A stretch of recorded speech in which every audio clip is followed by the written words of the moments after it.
Hi, I'm Eddie of Eddie's Reef. Eddie, what's going on? I haven't seen videos on a weekly basis. What happened? Well, I'll tell you what actually happened. My laptop crashed on me. It actually started to, the back panel, it actually started to burn and I had to turn it off. And when I tried to fix it, that's it. Gone by the wind. So I had to go ahead and purchase a new laptop. This is a much higher end laptop. It's made by Dell. It's an Inspiron, and it has double the RAM from the previous laptop that I had, which means that when it comes to editing, it's going to be much easier. And then I'm able to download, which is what I did, a higher end editor. And then when it comes to the screen resolution, is 1080p, which I did not have on the previous laptop. So now I can appreciate and view exactly, more or less, how you guys are going to get the videos when I upload them. Before, it wasn't 1080, it was much less resolution. So I would have to do like different methods and tricks to see more or less what you guys were going to view at your end. But now all that's been fixed. It's doing great. But due to the fact that I did get a higher end editor, now I have to learn how to use it. So it's going to take a little while for me to, every time I download a video and I go ahead and do the editing, there is, like I said before, a little learning curve. So I'm going to have to go ahead and learn and you know, correct the mistakes and all that. So because of that, it's going to take a little longer than 1 week until I get the handle on it, and then we'll back to doing the more or less the weekly videos. And when I do that, you're going to notice and appreciate all the high-end transitions and effects that this editor has. But now let's get into the topic. If you notice by the intro, what I've done, you know, this video for this week is going to be mainly an update. There's certain corals that I moved around, and then 2 new corals from Worldwide Corals. So people that follow me know that, first of all, I introduced the new acquisitions that I get for the tank, and then later on I do a research on each individual coral, and then I go ahead and do a video on the specific coral, the care requirements, and on and on and on. So I hope you enjoyed the video, but before, don't forget to subscribe to my channel, hit the thumbs up, and smash that notification bell. So let's get into it. I hope you enjoyed. Hold on. Okay, now I'm focused on one of the new corals that I got recently. And this is called a purple pitularia. I hope I pronounced it correct. It's of the family of the zinnias, but not as invasive, shall we call it, of all the regular zinnias. Like this one is, I mean, it's rare. I confirmed it that it is very rare. It's purplish. The trunks are purplish, and then it has white little polyps like the zinnias. Now, when I introduced it and it was getting acclimated, it was half that size. It was like crumbled up. But now it's opened up, it's very happy. And again, like I said, later on in the near future, then I'll talk about this coral and what it's all about. Now, these type of corals, you can place them anywhere in the tank. So I thought that this will be the first one, the first introduction of the new acquisitions that I got. And now I'm going to go to the other one. Hold on.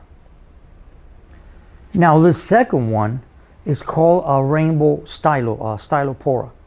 I know what I had talked about previous videos about these names, Rainbow, Ultra, and all that. But there was a heck of a special on Worldwide Corals where they had 30% off all corals, either frags or colonies. So I went ahead and took advantage of the discount, and I went ahead and I got this stylo.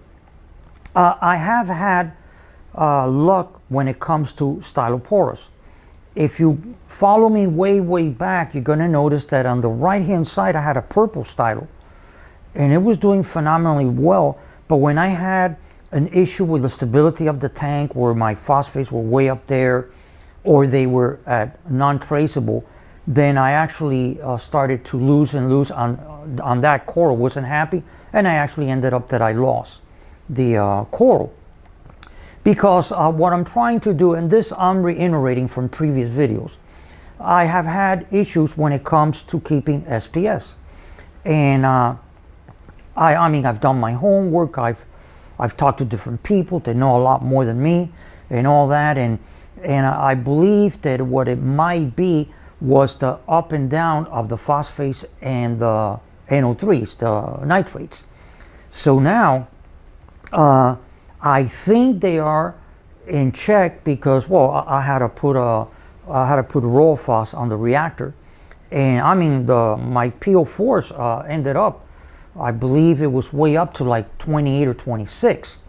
So I was doing weekly water changes because, as you must know, when you do water changes, it's like a reset of all the minerals and trace elements that all these reef aquariums should have, like in nature.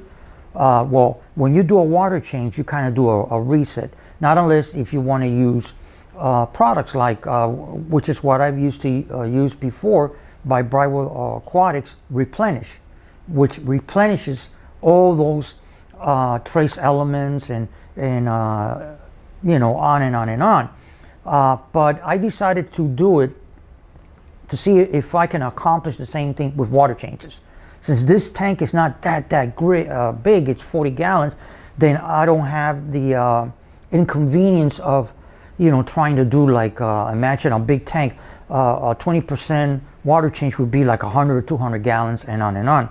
Here it's like a 5-gallon jug will do a 20% water change.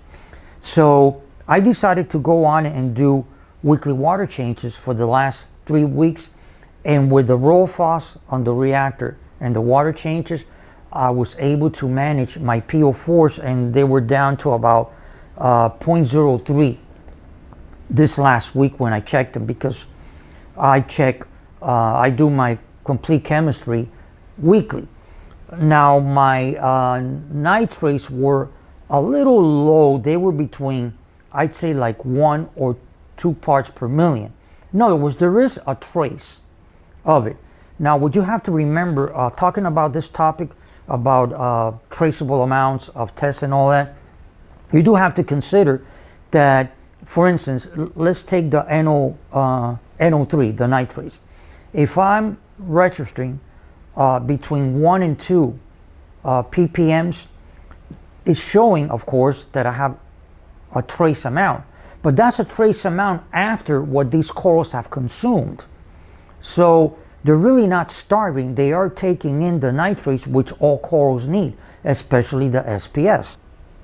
And then the final coral that I thought I'd show you guys how it's doing is it's a previous coral, but it's not the recent ones that I got, is the Polythora grandis, the green one.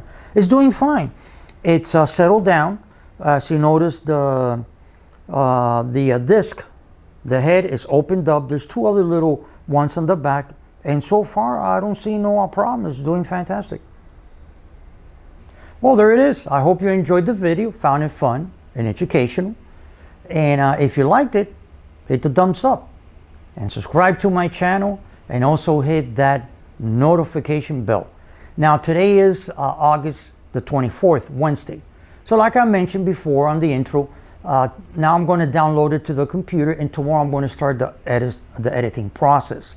So like I mentioned, it might take me a little longer than previously, so just keep an eye on it, and that's about it. And like I say at the end of all of my videos, happy reefing, thanks for watching, and until next time, bye-bye.